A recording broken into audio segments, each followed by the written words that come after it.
10, 9, 8, 7, 6, 5, 4, 3, 2. Assalamualaikum warahmatullahi wabarakatuh. Hai, perkenalkan nama saya Leni Yuli Prestianingsih. Saya dari Laut Bonang Tower. Saya di sini mau menjelaskan mengenai batik Nusantara Indonesia, yaitu motif burung hong. Sebelum lanjut, jangan lupa untuk like, komen, dan subscribe-nya. Nah, kita lanjut menuju ke filosofi batik burung hong. Burung hong atau yang populer disebut burung poenik merupakan salah satu objek batik yang paling sering dicantumkan pada sebuah kain. Burung hong pada kain batik tidak mencirikan sebuah tempat atau sebuah daerah asal. Suatu motif batik dari sejarah motif batik burung hong berasal dari pesisir utara Pulau Jawa seperti Cirebon dan Pekalongan. Hal ini terjadi karena adanya perpindahan perdagangan di mana para pedagang dari Cina daratan pelabuhan, pesisir Cirebon, dan Pekalongan yang menorehkan pengetahuan akan simbol binatang legenda asal negeri tirai bambu tersebut. Burung hong atau poenik ataupun disebut juga dengan feng huang adalah salah satu dari 4 binatang supernatural, yaitu siling. Bagi kepercayaan masyarakat Tiongkok bersama dengan naga atau disebut juga dengan kilin, disebut dengan kilin, dan kura-kura disebut dengan gui. Jika dilihat dari sejarah etimologi, arti dari penamaan burung poenik atau feng huang tersebut, feng huang diartikan sebagai raja para burung. Feng dapat diartikan sebagai burung poenik jantan, sedangkan huang adalah sebagai burung poenik yang betina. Jika digabungkan adalah kesatuan atau kecampuran jantan dan betina. Di lain versi yang bisa diartikan sebagai angin, dan pada zaman dahulu kala poenik diartikan sebagai dewa angin. Di versi lainnya mengatakan feng huang diasosiasikan dengan arah utara. Dalam ilmu feng shui, burung hong dipercaya membawa aura yang positif bagi pemilik hewan ini. Sangat dipercaya membawa kedamaian, rezeki, kemansyuran, kesehatan, ataupun disebut dengan umur panjang. Burung hong memiliki rekam jejak yang panjang dalam sejarah dinasti di Cina. Hewan ini pertama kali digunakan sebagai motif ragam hias ornamen di dinding pada zaman pemerintahan Kaisar Huangdi tahun 2598 sampai 2698 sebelum Masehi.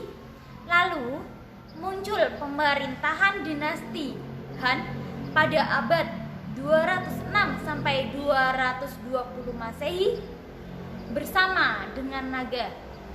Burung hong menjadi pilihan ragam hias di setiap sudut istana, di mana mulai terbangun mitos bahwa burung hong merupakan simbol keberhasilan pemimpin dalam memerintah negaranya. Motif ini juga dijadikan aksen motif pada porselin Cina. Hewan ini memiliki kepala seperti seperti pelikan, memiliki leher seperti ular, ekornya memiliki seperti sisik ikan, bermahkota seperti burung merak, bertulang punggung seperti naga, dan berkulit seperti keras kura-kura. Dari filosofi tersebut dapat menyimpulkan bahwa burung hong memiliki banyak makna. Kepala menyimbolkan kebijaksanaan. Sayapnya menyimbolkan tanggung jawab. Punggungnya menyimbolkan perbuatan baik. Dadanya menyimbolkan kemanusiaan. Dan perutnya mendedikasikan sifat yang dapat dipercaya.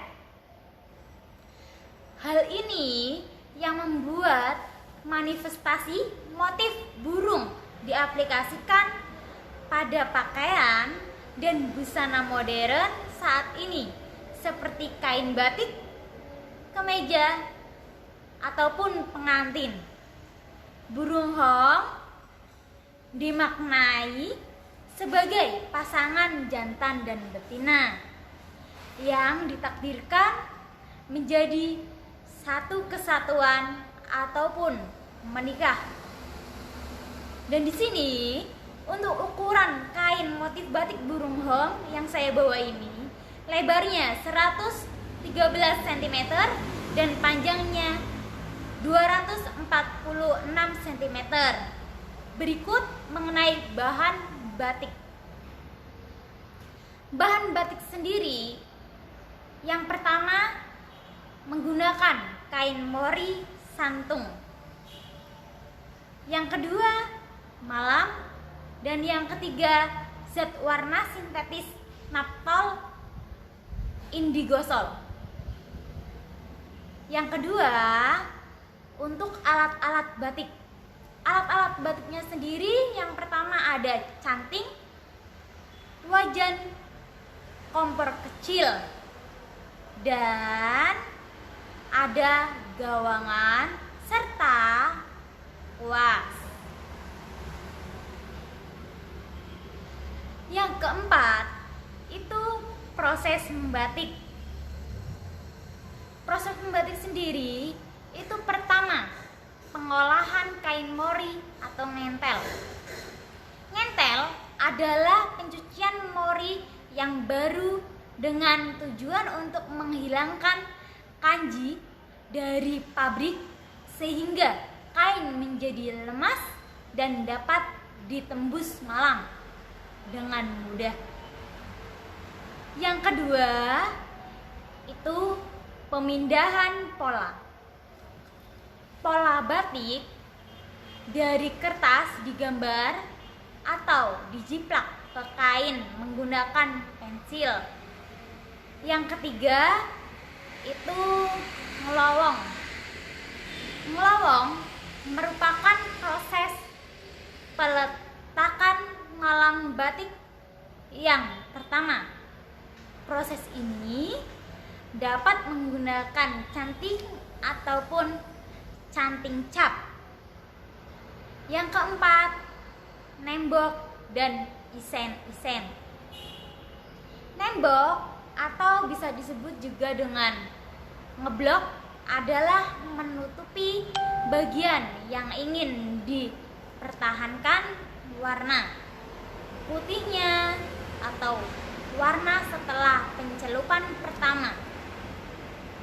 Isen-isen adalah mengisi bagian pola yang masih kosong dengan motif kecil-kecil seperti titik-titik atau sawut-sawut.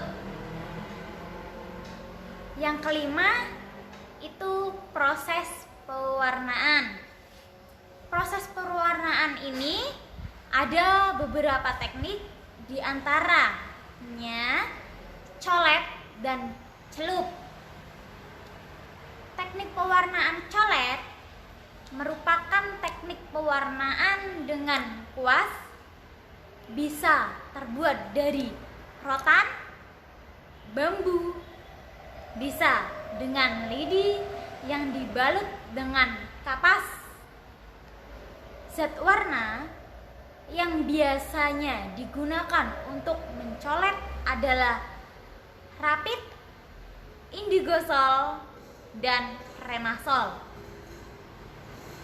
Teknik pewarnaan celup yaitu proses pewarnaan dengan cara dicelup dengan menggunakan zat warna naptol, indigosol, dan remasol.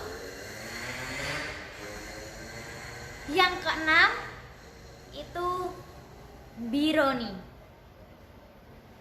Menutup warna biru atau bagian tertentu yang akan dibiarkan tetap berwarna dan tempat-tempat yang terdapat cecek.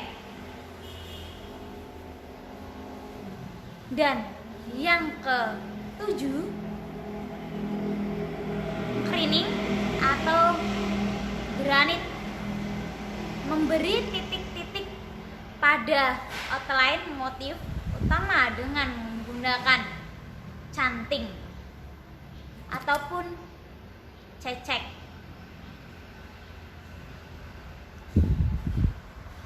Yang kedelapan itu nyoga. Memberi warna pada outline utama motif yang telah melalui proses lorot dengan cara mencelupkan lagi dengan pewarna sesuai dengan warna yang diinginkan. Yang kesembilan itu ada ngelorot. Ngelorot adalah sebuah menghilangkan malang arti kain dari kain itu sendiri. Caranya adalah merebus kain pada air yang mendidih. Dapat menggunakan zat bantu pelorotan. Zat ini merupakan soda abu. Dapat juga menggunakan tepung kanji atau water glass. Sekian penjelasan dari saya mengenai batik Nusantara Indonesia, motif batik burung hong. Bila ada salah kata atau penjelasan yang kurang detail ataupun kurang jelas dari saya ucapkan mohon maaf sebesar-besarnya. Terima kasih. Wassalamualaikum